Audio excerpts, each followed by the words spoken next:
Cette vidéo, c'est l'occasion en fait de vous parler du Sahara.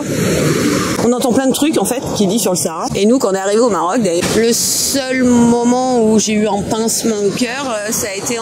Laissez-moi nous présenter. Nous, c'est Cécile et Nico. Oui, je suis cette nana pleine d'énergie. Et Nico, c'est le gars qui a toujours un sourire en coin. On est là pour secouer le game du voyage, et pas n'importe où. Non, nous visons le grand, l'audacieux, l'épique, l'Afrique.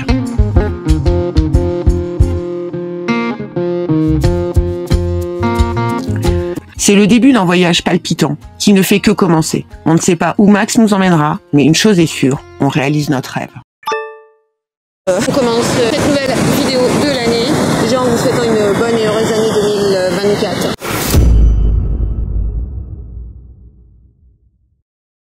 Et nous, quand on est arrivé au Maroc, d'ailleurs, la première phrase qu'une personne nous avait laissée en commentaire, c'était qu'on n'était pas bienvenu au royaume du Maroc et que de toute façon, on ne descendait jamais la majorité des touristes jusqu'au Sahara. Là, c'était pas de bol. Pour lui, moi, j'avais vraiment impatience de descendre et d'aller au Sahara. Mais bon, je ne veux pas vous raconter pourquoi, parce que ça va être trop long. On va t'arrêter avant. Voilà. Donc bon, c'est une histoire personnelle sur le Sahara. Et donc... En fait, j'ai été bluffée par le Sahara, malgré ce qu'on pouvait en entendre parler. C'est vrai qu'on entend sur les réseaux, sur des forums de voyageurs, que le Sahara, c'est compliqué à traverser, c'est long, c'est monotone. Enfin voilà, il y a plein de commentaires de gens quand même sur le Sahara. Franchement, nous on a trouvé... Même quand on rencontre des gens, il nous est dit aussi la même chose. Enfin, souvent, c'est ce qui en ressort. Or que, moi j'ai trouvé qu'on avait une tranquillité dans le Sahara qu'on n'a pas dans le Maroc. Alors quel type de tranquillité? C'est des enfants en fait. Une fois que tu arrives dans le Sahara, la mentalité est plus la même. Et là on n'a plus tous ces enfants qui courent après le camion. Dans le Sahara en fait les enfants ils s'intéressent pas à nous. Donc voilà, la police ne s'intéresse pas non plus à nous. C'est à partir de Dakhla, en dessous de Dakhla, qu'on a commencé seulement à nous demander des fiches police. Chose que avant jamais, et on a eu très peu de contrôle de police dans le Sahara. Donc tu te stationnes où tu veux, on t'oblige pas à aller dans les campings, en même temps il y en a quasiment plus. Le danger, tout le monde parle de la Polisario, nous on l'a pas vu. Et oui, en effet, pendant que nous étions à Sahara, oui, il y a eu 2 attaques de Polisario, mais du côté de l'Est, au niveau de la frontière algérienne, voilà. On en était loin quand même. Hein. Dans l'ensemble, on risque pas grand-chose. Enfin, c'est quand même très militarisé ce coin-là, même si on les voit peu, mais en attendant, c'est très militarisé. D'ailleurs, on croise quelques camions de temps en temps militaires sur la route. D'ailleurs, c'est plus eux qu'on rencontre.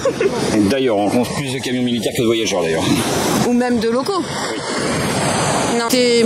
J'ai apprécié, et la ville de Laayoune, alors c'est celle qui est haute, elle est magnifique, c'est une très très belle ville. Hélas, on n'a pas pu la filmer parce qu'elle est interdite d'être filmée. Et en revanche, nous sommes filmés dans la ville. Oui. Les photos sont autorisées.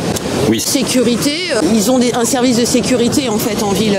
Dès l'instant que tu rentres dans un commerce, dans la ville, il y a plein de militaires partout. Oui, non, c'est relativement sécure dans l'ensemble, il n'y a pas de souci. Dans les petites supérettes qu'on peut retrouver, enfin commerce, je sais même pas comment on peut appeler ça, échoppe. Des petites échoppes, ouais, je pense qu'on peut appeler ça comme ça. Enfin, à aucun moment je me suis sentie en danger dans le Sahara.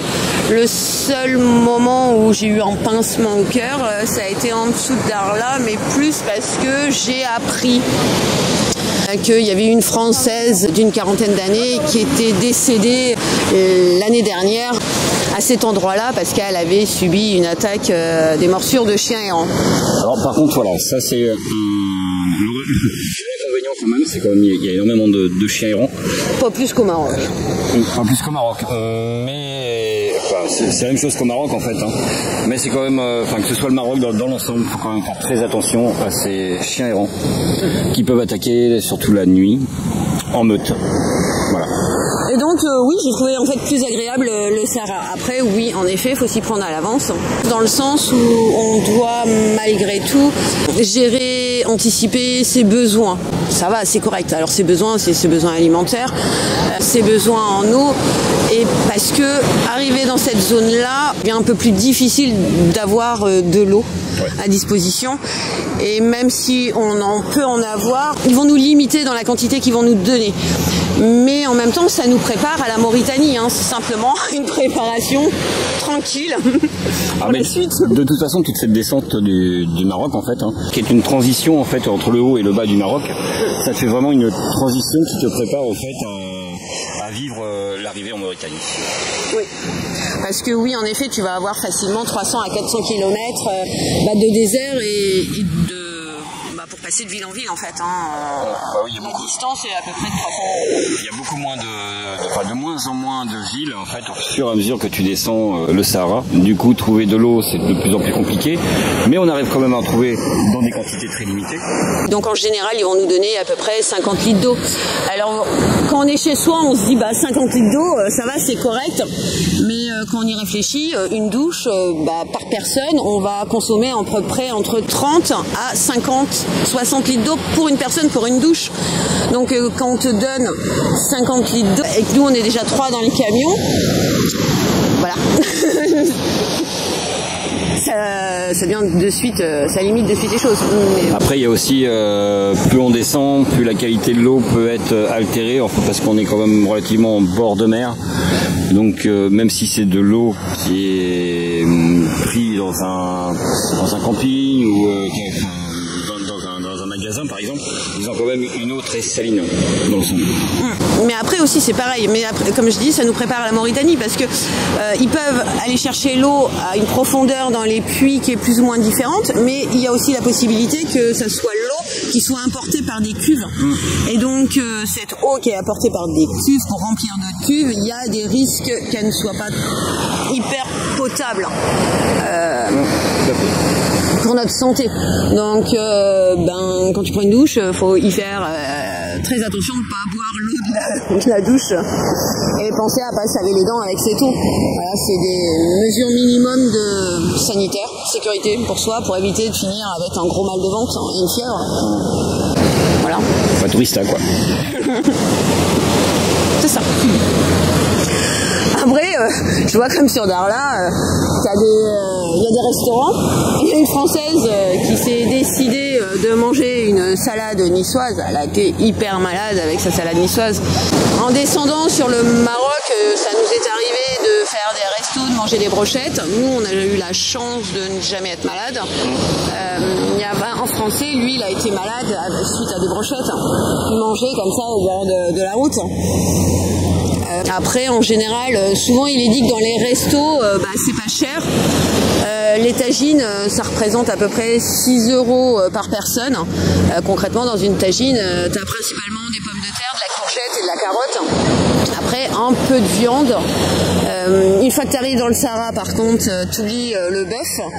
Il est plus difficile à trouver. Et là, tu retrouves principalement du chameau.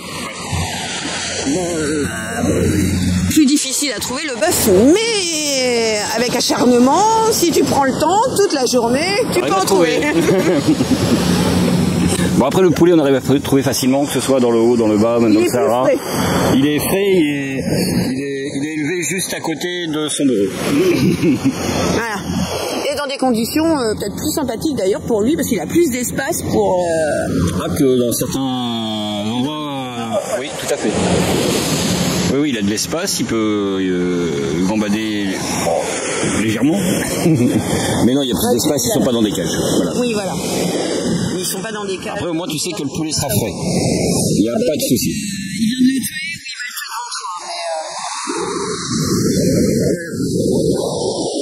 c'est une autre culture. Après, le paysage au Maroc, c'est plus la culture que tu viens chercher, un divertissement avec un autre mode de vie. Et donc c'est la population en fait qui touche, mais pas forcément le paysage en lui-même, sans être désagréable. Après, il y a des personnes qui vont être touchées par le paysage cailleux, principalement. Disons qu'au Maroc, c'est surtout les maisons qui ont une architecture bien particulière. Après, oui, quand tu es en dehors des villes, c'est quand même très très rocailleux. Il y a une dune de sable concrètement, enfin quelques-unes, mais surtout celle de la dune de Merzouga. Si tu veux voir du sable, après dans l'ensemble c'est quand même, c'est 98% 100% de cailloux, quoi. Après, c'est vrai que, enfin, on n'a pas forcément tous la même sensibilité sur les paysages. Moi, j'ai bien des gens qui m'ont demandé qu'est-ce que j'avais pensé de la piste à la sortie à Footsguin et en montant par l'autre. Ouais. J'ai pas trouvé extraordinaire cette piste. J'ai pas trouvé que c'était des paysages de fou. Voilà. Après, il y a des gens qui vont être émerveillés. Donc c'est délicat de dire que c'est beau ou pas beau. J'ai trouvé, enfin même dans l'ensemble sur la piste, il y a que le début quand tu pars. Oui, au début de la piste, il y a énormément de petites dunettes de sable qui est voilà. Voilà, c'est le début qui est un peu. Après sur la longueur, c'est quand même beaucoup de pierres, de routes, de tôles ondulées, il y a peu de passages très techniques qui voilà, c'est quelques-uns, mais bon. C'est beaucoup de risques de casse pour une piste. En paysage, j'ai trouvé des lieux qu'on avait fait en Espagne plus féeriques. Oui. Paysage pur, hein, je crois. Ne serait-ce que... Même la piste elle-même, quand tu commences à avoir du vide sur les côtés, c'est plus impressionnant. Merci.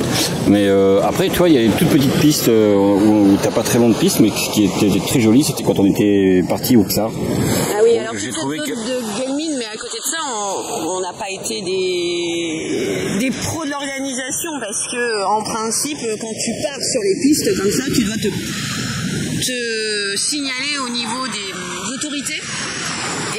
Parce qu'il y a des endroits où ils sont minés.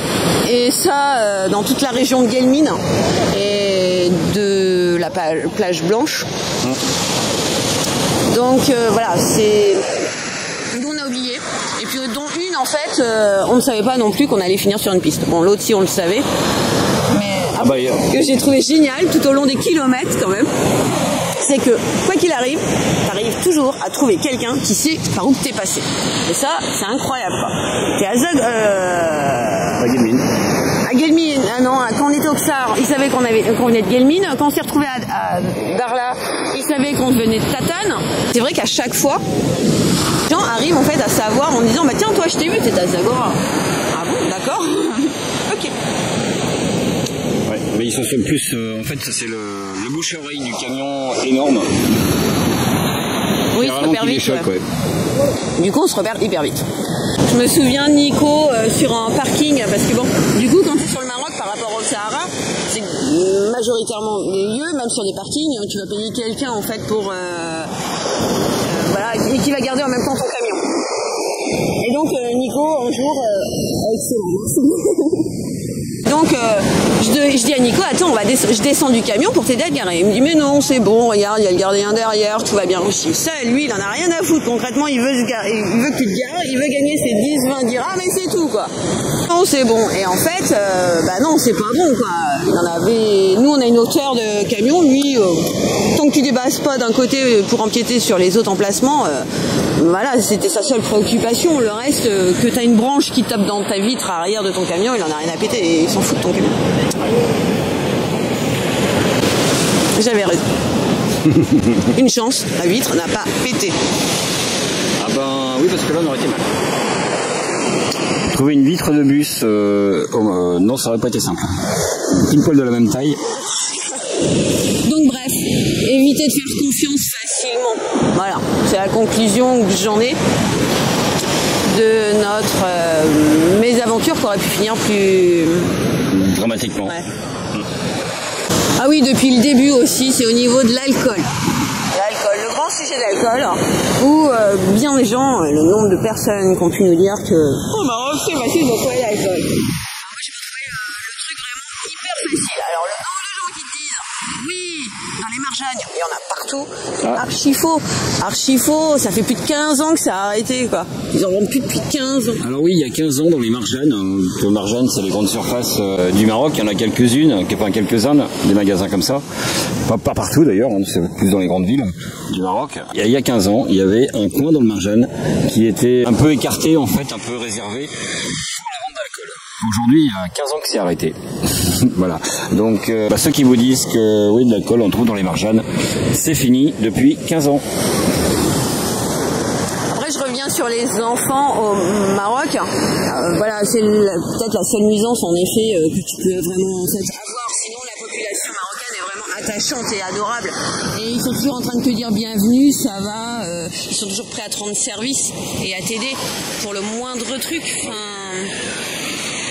ils sont vraiment très sympathiques, très ouverts, très gentils.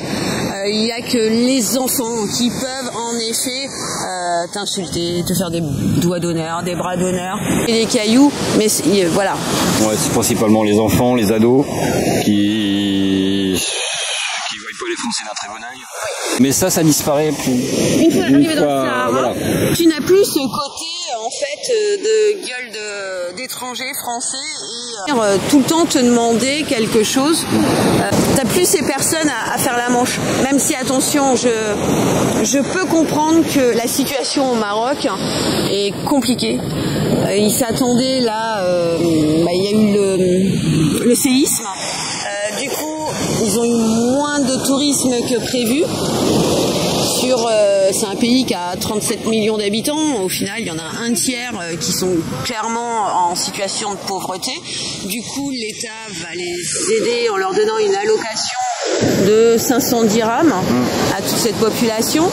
Ils sont en train de dire que pour le salut de leur financière, améliorer leurs conditions de vie, de mettre les femmes au travail, parce qu'en réalité, il n'y en a réellement que 19% des femmes qui travaillent. Mais en majorité, de toute façon, ils ont déjà un taux de chômage important et que beaucoup de jeunes, leur jeunesse, ils ont du mal à la mettre au travail, la jeunesse des 18-25 ans. Donc, si en plus on met les femmes au travail, il n'y aura pas forcément d'emploi pour tout le monde. Donc bon, c'est pas. Je comprends aussi les conditions et où un tiers de leurs moyens, de leur budget financier passe dans l'alimentation parce que l'alimentation a énormément augmenté, mais comme partout. En France. En France, l'alimentation a augmenté. En Espagne, quand on y est passé, ça avait déjà énormément augmenté. Au Maroc, c'est pareil. Les tarifs ont augmenté. Donc, et c'est vrai que les salaires, eux, au Maroc, ils suivent pas non plus forcément. Donc, c'est plus que ça reste compliqué pour eux. Parce que le gasoil, on en a un peu parlé dans nos vidéos, mais on paye quand même le gasoil 11 dirhams 40. Ouais, on va faire une moyenne parce que c'est compliqué entre le haut et le bas. La partie du Sahara, qui est vers l'Aïoun, où on trouve quand même du gasoil beaucoup moins cher. Oui, mais c'est pas vrai. Moins bonne qualité. Il faut en parler aussi, justement. Alors il est un peu moins cher par contre. Oui, on consomme. Enfin, j'ai remarqué qu'avec le camion, on consommait plus de gasoil. On faisait moins de kilomètres du coup avec ce gasoil détaxé. Parce que d'après ce que j'ai compris, la raffinerie en fait du gasoil n'est pas fait de la même manière. Il y a une eau très saline visiblement pendant la fabrication du gasoil, ce qui le rend de moins bonne qualité. Après, souvent, ce que je peux voir, mais même nous, on a tendance à le faire, c'est toujours le truc atypique ou le truc qui nous interpelle qu'on va prendre en photo. Mais ça ne représente pas forcément tout le pays. C'est pas parce qu'on va partager des véhicules hyper chargés ou des véhicules chargés de personnes, d'animaux ou de marchandises ou des trucs complètement vieux et pourris que ça représente le parc automobile marocain ou saharien d'ailleurs. C'est faux. Faut pas s'imaginer ça parce qu'en réalité au Maroc ils ont un contrôle technique aussi qui existe. Et après je dis le Maroc mais au Sahara également il n'y a pas de différence. De toute façon, le Sahara est géré par le Maroc, et donc les lois sont... C'est les lois marocaines, hein, donc à partir de là... Et quand on passe la frontière, ça reste des gens... Enfin, c'est le Maroc qui la gère, hein, donc... De toute façon, la frontière est dans le sens jusqu'en Mauritanie. Il n'y a pas de frontière entre les deux, c'est pas parce qu'on dit que c'est le Sahara occidental que ça s'arrête. Il y a une... Voilà, cette limite, elle existe que sur la carte. Quand on passe la différence entre le Maroc et le Sahara, tu vois pas la différence non plus.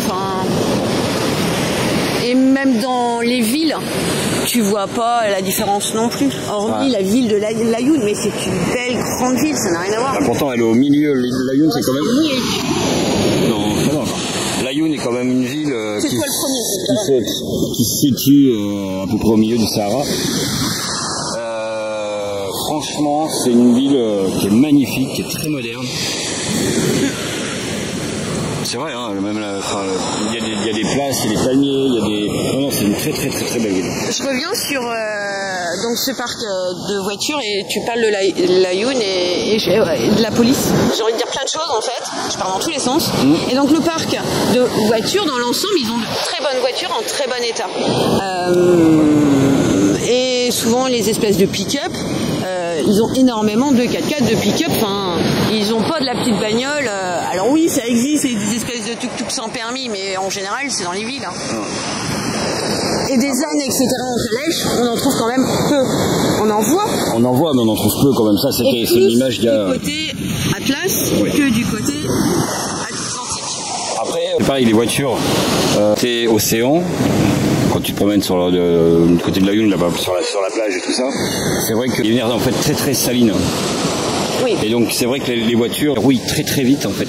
Nous aussi, on rouille très vite. Ah bah nous aussi, on le voit avec le camion, hein, c'est un truc de fou. Hein. En l'espace de... On a mis quoi pour traverser le Sahara? On a mis 3 semaines, hein, parce qu'on a pris le temps, à peu près. Justement, aussi, c'est peut-être ce qui nous l'a rendu plus sympathique et moins longué. C'est sûr que si tu te tapes dans une journée toute la descente, oui, je pense qu'en effet... Oui. Là, ça peut être... Ouais, mais en effet, c'est monotone et ouais, en effet... Même si c'est le Sahara, en attendant, tu peux quand même arriver à t'arrêter dans beaucoup d'endroits. Tu n'es pas obligé de faire 300, 400 km. Si tu as envie de faire 150 km dans ta journée, tu peux le faire, tu arrives à trouver des endroits. Pas partout. Oui, après, si tu n'es pas regardant et que tu n'as pas peur pour ta sécurité, oui, tu arrives à te garer un peu n'importe où. Sans être viré. Sans être viré, ouais. Chose qu'au Maroc, c'est plus compliqué. Bah, ça reste le Maroc, hein, Sarah, mais dans le haut, là-bas, côté plage surtout, côté... Bah non, partout d'ailleurs, on a été... Le seul endroit où on n'a pas été viré, c'est quand on était dans les villes de Merzouga, mais sinon on a été viré de partout. Hein. Tout ça pour dire qu'ils ont des belles voitures. Dans l'ensemble, après, il y a des gens qui sont pas forcément soigneux aussi avec leur voiture, ils peuvent être cabossés, mais quand même, dans l'ensemble, ils ont des belles voitures. Oui. Au niveau de la police, je reviens dessus parce que c'est vrai que j'ai pu entendre dire que ils étaient un petit peu pas toujours très sympathiques, voire même dans la corruption. L'idée du café, du 50 dirhams, nous on n'y a jamais été confrontés, jamais.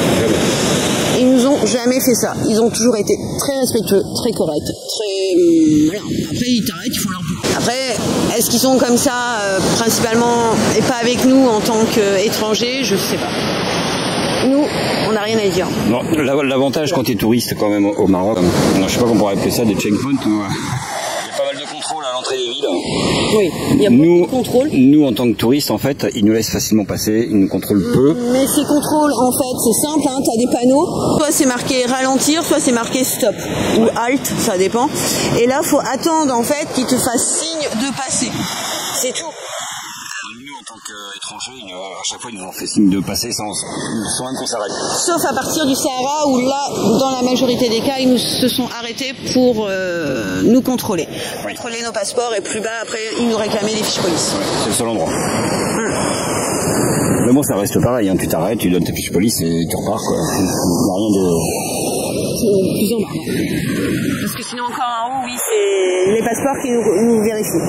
Nos passeports, notre visa. Ouais, c'est plus quand tu es arrêté, en fait, sur les spots, ça peut arriver, qui viennent te demander tes passeports. Mais voilà, c'est plus, en fait, pour vérifier qui tu es. C'est pour plus ta sécurité, en fait, parce qu'ils arrivent quand même à te pister, quoi.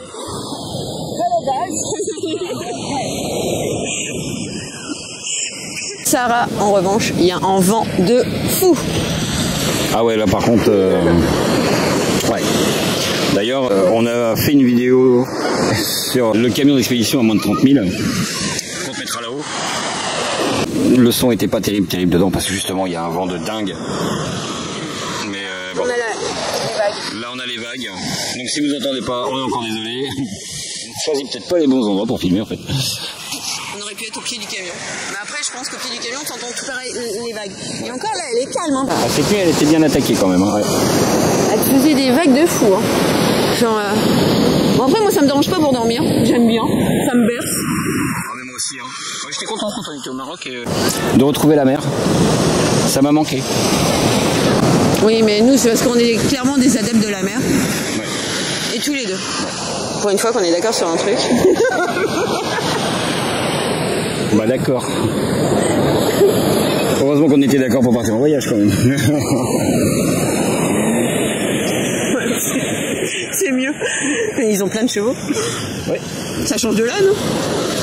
C'est mon chien qui va être content. À chaque fois, il change.